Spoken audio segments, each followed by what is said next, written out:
Republicans getting control of the House. What have they done since being inaugurated? Well, let's see. It took them a million votes to come to a consensus regarding a House Speaker.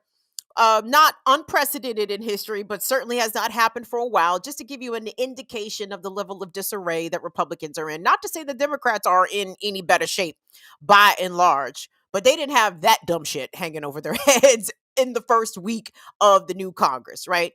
The other thing that this new Republican controlled Congress did is that they made it very clear that their intentions are to make abortion illegal across the country. They're going to try to figure out a way to try to get something past the House, which my guess is they probably will. It won't get past the Senate. It won't make it into law. But please, these people are not deterred by minor setbacks, okay? To their credit, to these evil motherfuckers' credit, they do want to stay in the long game. So they have made that intention quite known. They have set that intention to start off their majority rule for these next year or 2 years, right? So this shit that they did today, the horrors of socialism, House Resolution 37, blah, blah, blah, blah, blah. The fuck was the point? What was the point of this? I'm sorry, what does this do to address all the many problems that this country is facing that likely could have a legislative solution? Not to say that these people are here to find a legislative solution. This is just a further extension of the culture wars, right? What DeSantis is doing down in Florida, what Mike DeWine is doing in the Ohio legislature is doing in Ohio, with Texas and Greg Abbott and his merry band of Nazis are all doing there, attacking women's rights, pregnant people's rights, gay rights, trans rights, attacking education, public education, the ability to be presented with different forms of thinking, different ideologies, and let the youth and the youthful minds draw their own conclusions, right? About American history, about the role of capitalism, all of that. So when the House set forth this resolution, and let's play, hold on, I don't even know who this man is. He's a congressman. But when I was searching for clips, and I saw a lot of clips from Republicans and Democratic people in the House posting their little clips from when they got to address, the House floor or whatever. So this person caught my attention simply because I felt as though it encapsulated all the ridiculous ideas that the Republicans have, not only about socialism and communism, but most importantly about capitalism. Because to me, this is what this is really all about. This is not to deride socialism as evil, even though on the surface that is what it's presenting. But what has been unspoken is that capitalism must be fucking awesome.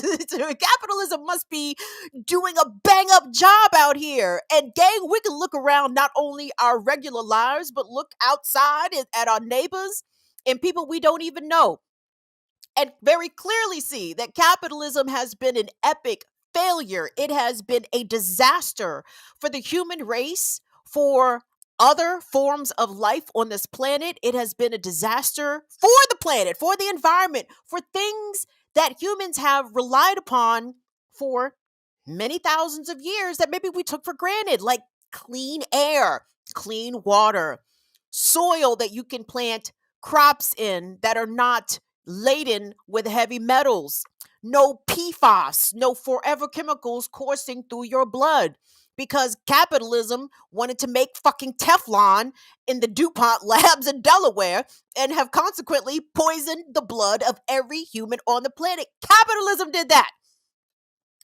So listen to this dumb schmuck who represents Pennsylvania's 9th district, Congressman Dan Mauser,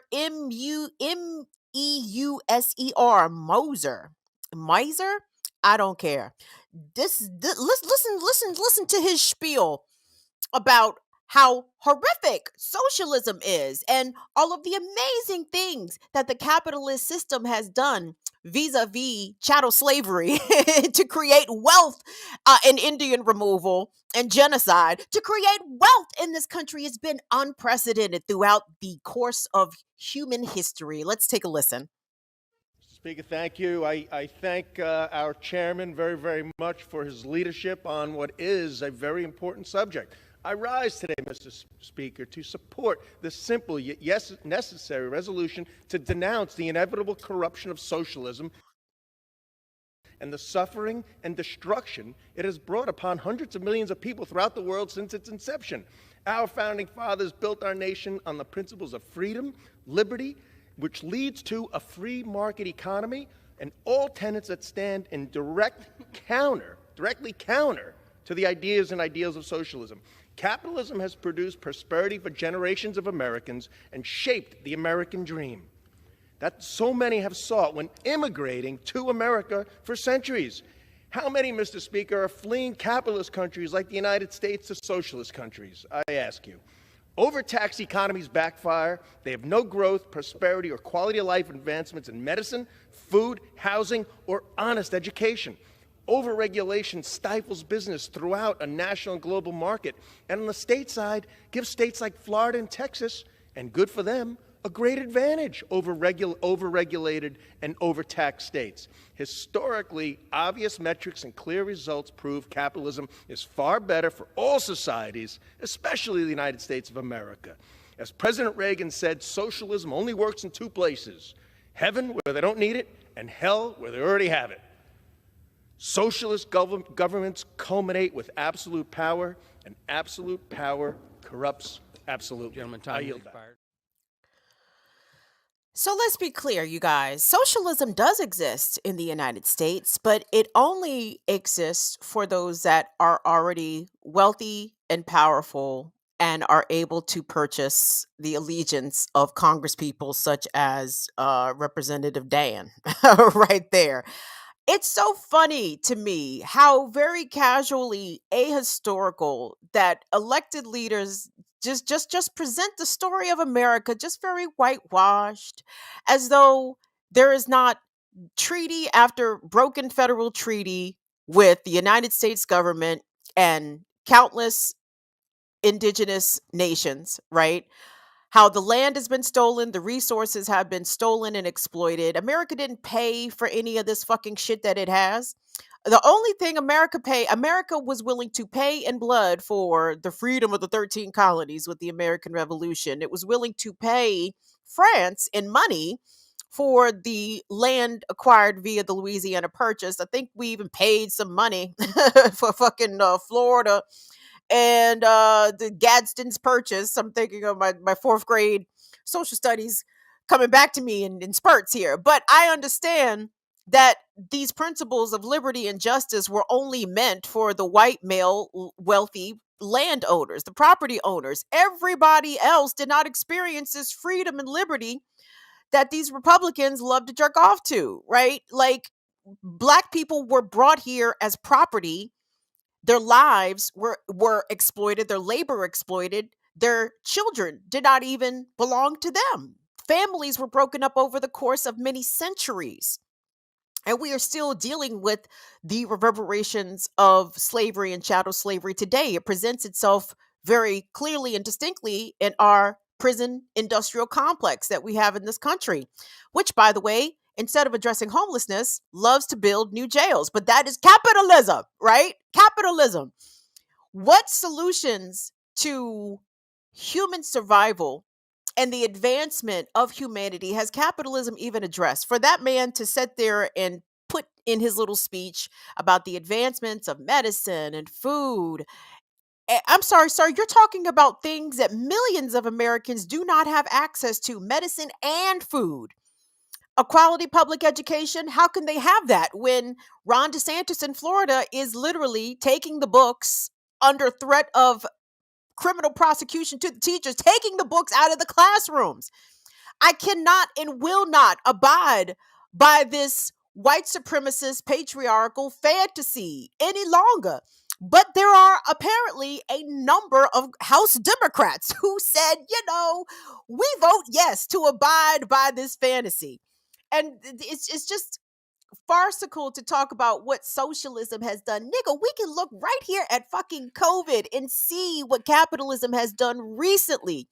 And COVID is the most glaring, obvious example where we can put a astronomical number of deaths associated with COVID, but we can attribute that directly to capitalism. We were forcing, quote unquote, essential workers, mainly black and brown people, service workers, people who drove our public transport, we were forcing them back into a pandemic to what? To keep the economy going. Well, we lost over 1.1 million people, which to me, again, another outcome of capitalism, because that number is an undercount because capitalism does not want to admit how big of a failure it is, right?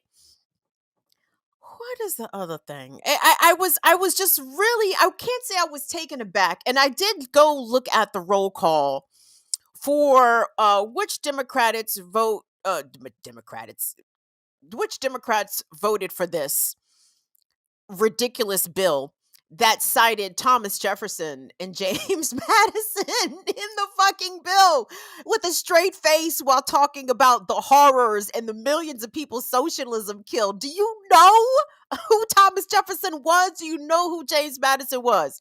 Do you know the system that these people represented? These were slave owners. These were people determined to exterminate native people. Don't talk to me about what socialism did. We can see very clearly throughout the very bright red line of murder and extermination, removal and genocide that American history has done, which is again another reason why they don't want the kids to know American history, because a child can very easily see these contradictions and the hypocrisy that goes hand in hand with extolling the virtues of American exceptionalism. It doesn't make any fucking sense, because how can a country be so great when it's committed such great horrors?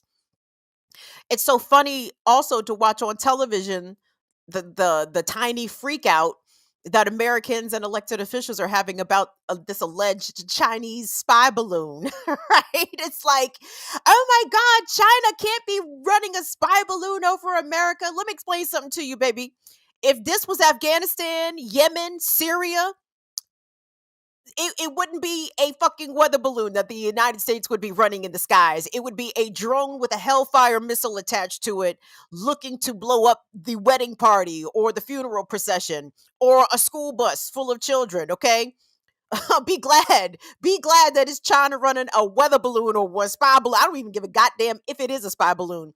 I know that the United States runs far more horrific things in the skies over the air space of our supposed enemies. And China's being nice. Okay, China's being very nice. They're being way nicer to us than the American military has been to those that we view either as our enemies or the enemies of our allies, even. So I don't want to hear that shit. I don't think that's a coincidence, by the way. I think, or if it is a coincidence, it's a hell of a coincidence that this vote against socialism slash communism, which many of these dullards in the United States House of Representatives really don't know the difference between which. And for the people that they reference, I heard a lot of referencing of Pol Pot of Cambodia and obviously Stalin of Russia, and even that jackass that we just saw in that clip talked about. You don't hear a lot of people living in capitalist countries trying to get to socialist countries. Well, part of that, I would imagine, is because many socialist countries, America has determined for them to fail. Okay. The sanctions on Venezuela, the blockade that continues against Cuba, these countries would be winning like shit. Okay. Like, motherfuckers would be hitchhiking down to the Florida Keys to see if they could fucking swim to Cuba if Cuba was not under American blockade. Okay. The life that Cubans live and the freedoms truly to actually like be alive and express yourself and have the ability to go get health care should you need to get a wonderful, good quality education. If Americans knew truly what was available in Cuba, I'm telling you, we would see that raft situation, that raft situation would be reversed. Same with Venezuela, same with so many of these other nations that the American um domination of the global economy that they have determined that these countries will not succeed. And in addition, some of the other commentary that I saw floating around about this congressional vote today is that, this vote also was a signaling, again, of the fear that the capitalists have about the multipolarization that is coming, or that it's already pretty much fucking here. Countries like Russia and China and India, and now Brazil is under new leadership with Lula. They are trying to go in a different direction. They don't see why the US dollar should be the most dominant currency. They don't see why the United States should have so much interference and influence into what their economies choose to do, with whom they choose to trade, with whom they choose to buy and sell goods and resources. This is a bad sign for the empire, guys. The empire knows it's shaky, bros. It's shaky out here. Hold on, I wanted to circle back to something real quick. I was talking about the roll call vote, and who did I see that kind of caught my attention? A lot of California Democrats voted for the resolution. I know some big deal has been made about Ro Khanna. Ro Khanna is somebody, I don't know. I feel like I'm really good at spotting phonies. And I know everyone in Congress is a fucking phony. I understand that. I understand that. But, I don't know. Some people just kind of, I'm like, I don't know about old boy. And yep, come to find out, don't know about old boy. Who else? Oh, Joyce Beatty. Who else? Jamal Bowman. They all voted against, to their credit. Chantel Brown, the woman who was Nina Turner's Democratic primary opponent for that Ohio congressional seat, she voted present. A couple other motherfuckers voted present. I said, y'all bunch of soft as scrotum skinned asses. just say it with your chest, man. Just say it one way or the other. Because it's wild the ways in which the Red Scare rhetoric, the xenophobic rhetoric is so easily consumed and gobbled up by Americans in 2023. You would think that this country would have gotten smarter. No, it hasn't. Pop up them COVID numbers for me real quick there, Will. This is from the covidcdc.gov. And let me be clear. And the reason I'm putting up COVID again, because to me, COVID is the most recent, most enormous, glaring example of the failures of capitalism. Because what COVID has done, number one, it killed over 1 million people in this country alone. Oh, by the way, the COVID numbers is up. Did you know? Last week, COVID killed over 4,000. And again, these are per the CDC. So these numbers are wrong. These numbers are inaccurate. But look at what COVID has done. COVID exposed the fact that capitalism does not provide a social safety net, healthcare safety net for its citizens. Did you put the numbers up, Will? Because it's bad. I was trying to show the people how bad it was. It exposed that we, as a nation and as a economic system of capitalism, are willing to exploit our healthcare workers in the healthcare system to the point of exhaustion, to the point of burnout, because the bean counters, as they have done pretty much in every industry, but everything is available to be audited and restructured, and people are forced to take on the duties of yesteryear of what would have been 2 or 3 different positions or additional staff people. Now people are being condensed to do twice the amount of work, triple the amount of work. And the quality of our healthcare suffers as a result. The price of pharmaceuticals, exorbitant. We pay the most in America. We pay more than our comparable industrialized first world other comparable partners. We pay more. So tell me how capitalism is the best system? The socialized medicine of Western Europe. I know the Brits like to complain about NHS, but I tell you what, the Brits don't want to see NHS go away. They do not want to see the NHS go away. There's a reason why in the streets and even in, at the ballot box whenever they get an opportunity to vote again in the general election. The Britons would tell you that no, they don't want privatized healthcare the way that we have. Canadians will also tell you they do not want, and again, Britons and Canadians complain like a motherfucker about their nationalized healthcare, but they understand that whatever perhaps mediocre version of socialized medicine that they have, they understand that what we have is completely untenable. They would never accept it, but it's going to be forced upon them, just like the rest of capitalism is forced upon the rest of us. So what has capitalism done to actually, get all these ringing endorsements? When the man said, the dickhead congressperson, when he said that it has taken people out of poverty, I said, sir, have you looked around this country? Pop up that Harvard article for me, Will, since you're not going to pop up the COVID. I said, since you're not going to pop up the COVID, can you please pop up the Harvard article? Because Harvard University has completed another study, of course. And what they found is that since the pandemic, the number of rent burdened people in America has increased dramatically. So what they found is in 2021, after the first full year of COVID-19, a record number of renters were cost burdened, okay, spending more than 30% of their income on housing. In addition, more homeowners were severely burdened than at any other point since 2012.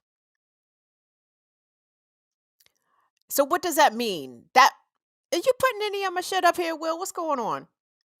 Um So if people are spending more than 30%, in some cases, depending on where in the country you live, you could be spending north of 40 or 50% of your total income simply on housing. That's not food. That's not transportation. That's not childcare. That's not retirement. That's not setting money aside for your children's future. That's literally month to month to keep a roof over your head. And for any person to walk around the streets of Washington, D.C., to go up to McPherson Square right now, where you will find encampments of unhoused people in New York City, you will find the migrants there in front of which hotel is it, y'all? The Victor Hotel, protesting because of the untenable conditions, housing piss poor conditions that the city of New York is providing them. What is all this bragging about capitalism? What is it?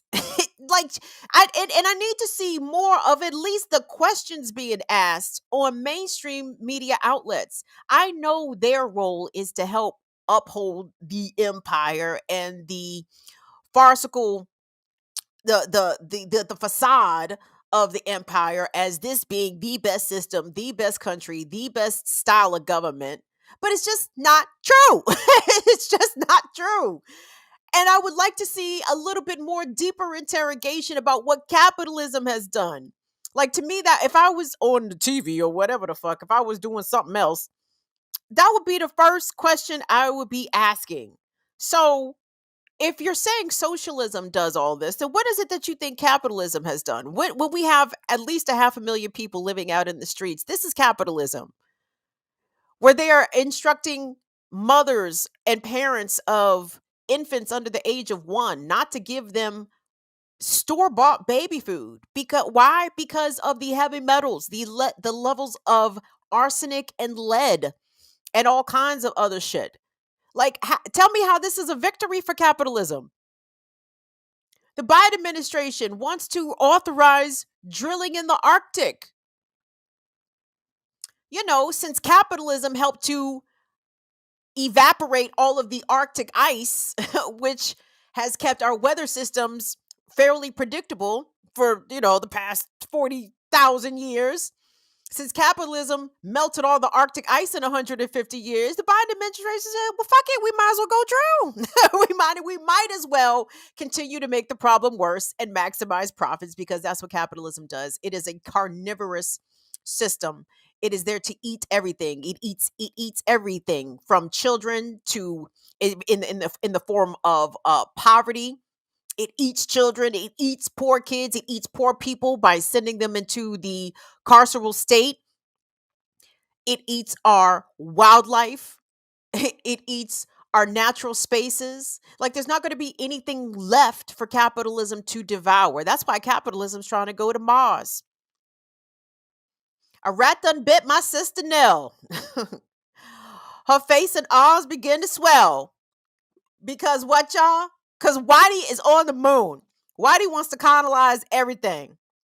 Whitey has colonized every corner of America, and Whitey said, "You know what? How about the moon? How about Mars? There's a lot of shit we could mine and extract and exploit on Mars and the moon."